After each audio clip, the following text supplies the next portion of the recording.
پرانے زمانے کی بات ہے کہ ایک درخت پر ایک کبوتر بیٹھا ہوا تھا۔ اس کے سامنے اس کی موت کھڑی اسے گور رہی تھی۔ زمین پر ایک شکاری تیر کمان میں جوڑے کھڑا تھا اور آسمان پر ایک باز اپنے پر پھیلائے کبوتر کے سر پر منڈلا رہا تھا۔ باز کبوتر پر جپٹنے والا تھا جبکہ شکاری اس پر تیر چلانے کو تھا۔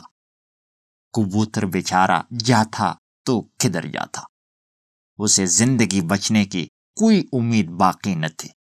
کبوتر خدا سے دعا مانگ رہا تھا کہ اے مالک، اب تو ہی بچائے تو بچنے کی کوئی صورت نکل سکتی ہے، ورنہ موت ابھی یقینی ہے۔ اسی اثنا میں خدا کی قدرت سے ایک سانپ گھاس سے رینگتا ہوا نکلا اور اس نے شکاری کے پاؤں پر کاٹ لیا۔ شکاری تکلیف سے چیخا۔ سانپ بڑا زہریلا تھا۔ شکاری کے تن بدن میں آگ سی لگ گئی اور تیر اچانک کمان سے نکلا اور خدا کی قدرت سے کبوتر پر منڈلاتے باز کو جا لگا۔ اس طرح شکاری اور باز دونوں مر گئے اور یوں خدا کی قدرت سے کبوتر کی جان بچ گئی۔